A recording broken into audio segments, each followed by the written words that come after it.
d'Haïti, et en fait un artiste montréalais qui vit ici donc à Montréal et qui nous présente évidemment ses œuvres. Daniel Lagarde est connu parmi en fait les têtes d'affiche en fait de ce qu'on peut appeler les Music World ici même à Montréal. Et nous recevons en deuxième partie de cette émission Monsieur Jean-Pierre Makosso. Monsieur Makosso nous parle à partir de Vancouver, dans l'ouest donc canadien. Nous parlons ici, ce monsieur est conteur et nous parlons bien sûr de son travail et pourquoi pas de sa réalité même dans cette région située à l'ouest même donc du Canada. Madame, monsieur, bonsoir. Ici Henri Ngaka. Bienvenue à notre magazine de télévision. J'espère que ça va très bien chez vous, que vous êtes de bonne humeur. Si vous nous suivez à partir de YouTube, je vous dis bonjour et merci de nous suivre à partir de Montréal. On vous aime. Alors, restez là. Nous sommes de retour tout de suite après ces réclames publicitaires.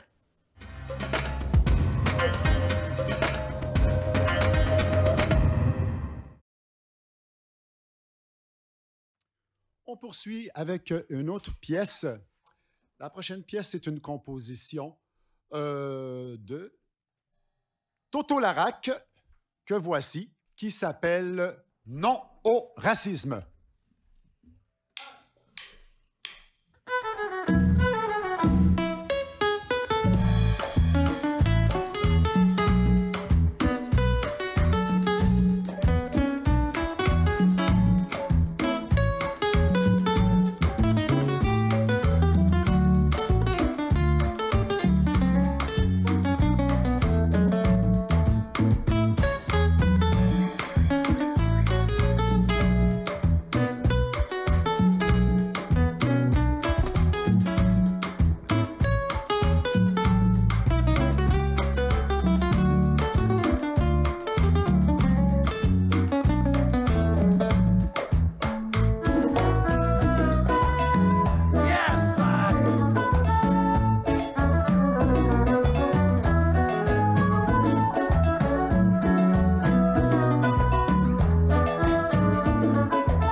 Et nous voilà de retour à notre magazine de télévision. Madame, messieurs, j'espère que vous êtes en forme. De bonne humeur, on garde le sourire à l'émission Ça va causer aujourd'hui. Nous recevons une tête d'affiche, un grand monsieur. Daniel Bellegarde. Quand on fait une recherche rapido presto sur ce grand monsieur, voici ce qu'on dit sur Daniel Bellegarde. Il est percussionniste canadien aux origines haïtiennes qui nous surprend avec son nouveau disque Pastourelle. Le singulier s'applique ici car il dresse une historique d'une danse qui s'appelle la pastourelle et signifiant aussi pour lui un retour aux sources dans sa composition musicale. Daniel Bellegarde, bonjour, merci de votre présence à l'émission. Bonjour Henri, merci pour l'invitation. Dites-moi, j'aimerais vous demander avant d'aller plus loin de commenter l'affirmation que je viens de faire ici. Ça reflète, est-ce que ça vous reflète réellement? Je pense que oui. Je suis percussionniste. Mon grand-père était historien en Haïti et ma mère aimait la musique classique. Donc, c'est un petit peu un mélange des deux. Et j'ai fait un travail avec M. Claude Dauphin, avec d'autres journalistes comme Madame Chantal Joly, alors oui. Sur les musiques anciennes d'Haïti et des Antilles françaises. Daniel Bellegarde, j'ai eu l'occasion personnellement de vous voir sincèrement en spectacle. Lorsqu'on vous écoute, on est imprégné par la musique. J'étais dans une salle chez Jésus. Vous nous présentiez d'autres artistes aussi, dont un Sud-Africain. Mais vous-même, dans la manière dont en fait vous présentez votre art, c'est plus profond que ça. Lorsqu'on vous écoute jouer, ce n'est pas seulement du tam-tam que l'on entend, on entend autre chose. C'est plus profond que ça. C'est comme si vous essayez de transmettre un message que le public, même s'il ne comprend pas toujours dans une langue différente, mais le ressent. Alors ma question est ici, dites-moi, comment expliquez-vous votre musique, Daniel Bellegarde? Bien, c'est un mélange de deux cultures. Il y a une culture, en fait, européenne et africaine. C'est un travail ethnomusicologique, si vous voulez, sur l'influence de la musique européenne en Afrique, dans les Antilles françaises et en Haïti. Et j'essaie de faire connaître la musique des contredanses, des quadrilles, même le menuet ou la polka, qui est joué dans les Antilles francophones, mais qui n'est pas connu à l'extérieur des Antilles. Et c'est le but. Et j'essaie de le faire à ma manière. Et actuellement, je fais une tournée dans les maisons de la culture de la ville de Montréal avec le CAM en tournée. Et aussi dans quelques festivals. J'essaie d'être comme, si je peux dire, comme être en mission de faire découvrir cette musique qui a une influence directe sur le jazz, sur la musique d'aujourd'hui dans les Caraïbes qu'on appelle soit le compas, soit le zouk, soit la biguine, qui est directement liée à cette ancienne musique. Donc voilà, c'est mon explication. On va aller vers le premier extrait pour permettre à notre public, beaucoup de monde ici à Montréal vous connaissent déjà, on vous a vu un peu partout. Je vous ai même vu dans une salle à Longueuil, quelque part, où il y avait un genre de mélange avec les gens amérindiens. Vous êtes absolument extraordinaire, monsieur. C'est un compliment quand même. Prenez-le. Alors écoutez. Ah, merci Henri. Merci beaucoup. On va aller. Je vous suis, hein, je vous suis depuis bien longtemps. Merci, on va aller Henri. Vers le premier extrait. Qu'est-ce que vous nous présentez? Eh bien, ce qui serait intéressant pour exprimer ce que je viens de dire, il y a une pièce qui s'appelle Maçon. Mason, qui est une contredanse ou un quadrille, puisque c'est presque synonyme, de Cuba. C'est la deuxième pièce du disque Pastourelle, le dernier album que j'ai produit. Et donc, c'est une musique d'influence haïtienne, puisque, pardonnez-moi, puisque c'est l'influence à l'époque de la colonisation, avant la révolution haïtienne en 1791, plusieurs comment dire, colons ou des planteurs français ont quitté Haïti pour aller à Santiago de Cuba, dans l'Oriente, ou à Guantanamo, à Cuba, avec les Africains qui travaillaient pour eux, pour ne pas dire les esclaves, pour voyager dans l'Est de Cuba et amener la culture d'influence française et ce qu'on appelle aujourd'hui la tumba française à Santiago ou à Guantanamo, dans l'Est de Cuba. Donc la pièce s'appelle Mason.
Je vais revenir avec vous, Monsieur Bellegarde, de votre expérience montréalaise.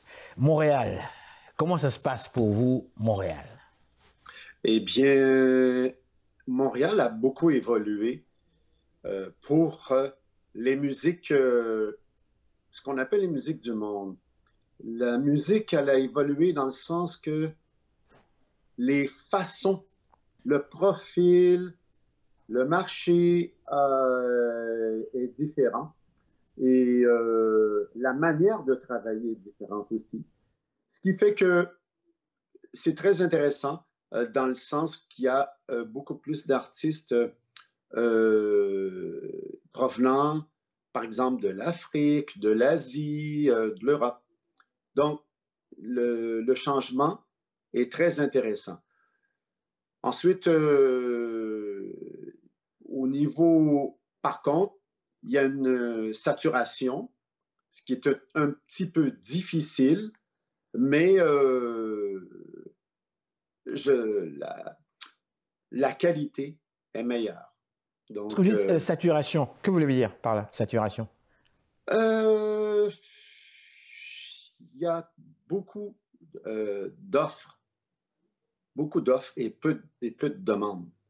Ce qui veut dire que pour jouer dans les festivals ou les maisons de la culture ou ainsi de suite, il y a beaucoup d'offres et pour peu de maisons de la culture. Ce qui fait que c'est un petit peu difficile quand je dis saturé, c'est pas d'une manière négative. C'est simplement que il y a beaucoup de qualité.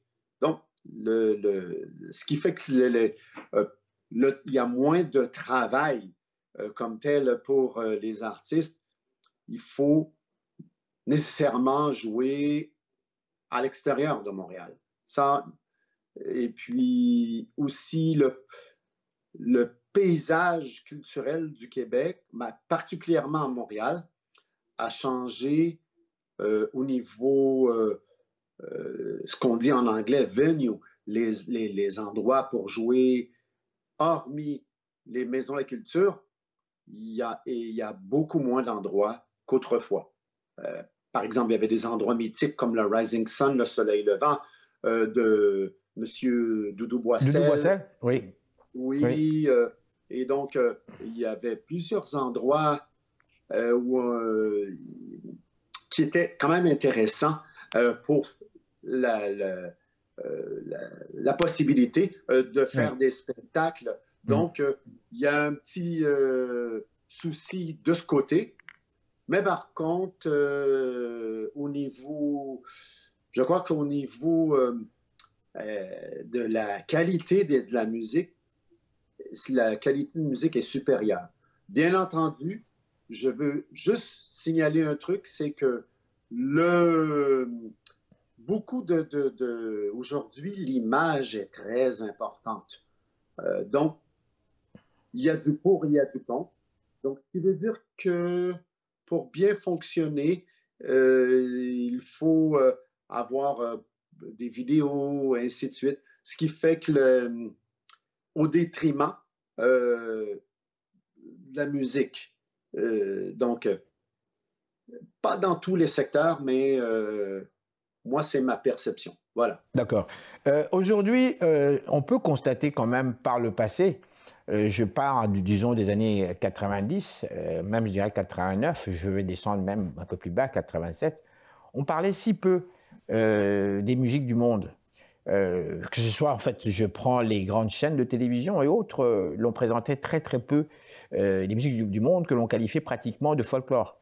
Ces genres musicaux, on les trouvait dans les radios que l'on pouvait appeler communautaires et autres, mais donc qui n'accédaient pas nécessairement au grand public montréalais un peu partout. Aujourd'hui, on constate que les grandes chaînes, de plus en plus, avec les festivals et autres, on parle de plus en plus de ce genre musical qui semble nouveau, pourtant qui a existé toujours pour nous depuis que le monde est monde. Mais bref, on en parle un peu plus dans en fait, les grandes chaînes. On voit quelques-uns parmi nous qui émergent quand même, qui deviennent des têtes d'affiche. Vous, qu'est-ce que ça vous dit tout ça? Sentez-vous réellement, vous qui êtes un artiste professionnel, est-ce que vous le ressentez réellement sur le plan financier? Peut-être pas sur le plan financier, mais sur le plan de la diffusion. Je trouve que, par exemple, la semaine dernière, j'étais dans une vitrine qu'on appelle le Mondial, qui est extraordinaire qui donne la possibilité aux artistes de voir des diffuseurs, des programmateurs aussi de théâtre, de festivals, et je trouve que c'est une belle activité, belle plateforme, belle possibilité pour les artistes. Et ça, c'est un point très positif. Naturellement, ici, le seul souci, c'est les distances pour voyager d'une ville à une autre, d'un village à un autre. Nous ne sommes pas en France ou en Belgique où les distances sont moins éloignées. Donc, ça a toujours été le cas, mais c'est quand même plus difficile. Par contre, il y a des possibilités de faire des tournées avec de l'aide au déplacement. Donc, ça, c'est une chose positive. Et par contre, pour ce qui est des musiques du monde, la diffusion, lorsque j'ai dit que c'est le saturé, c'est parce que c'est le niveau, en fait, c'est de trouver des endroits peu éloignés de Montréal pour jouer. Pour pouvoir jouer. Il y en a beaucoup moins. C'est la seule différence. Mais le niveau, le paysage a changé. Mais comme je vous ai dit, les vitrines comme la Vision Diversité, Mondial, même Rideau aussi, mais beaucoup plus Mondial et Vision Diversité ont beaucoup fait pour l'amélioration de la diffusion des musiques du monde. Daniel Bellegarde, c'est malheureusement tout le temps qui nous a été en fait réservé. J'aurais voulu continuer avec vous. On va présenter un dernier extrait avant de vous laisser parler. Qu'est-ce que vous nous présentez? Dernier extrait, je choisirais la pièce titre qui est Pastourelle. La première Pastourelle. Pastourelle. Oui. Et qui veut dire? La quatrième figure des quadrilles français, mais des quadrilles de Guadeloupe, qui est la quatrième. Puisqu'il y a la première figure pantalon, la deuxième l'été, la troisième la poule et la quatrième Pastourelle. Merci Daniel Bellegarde, merci, très bonne journée. Bonne journée à vous. Merci, au revoir.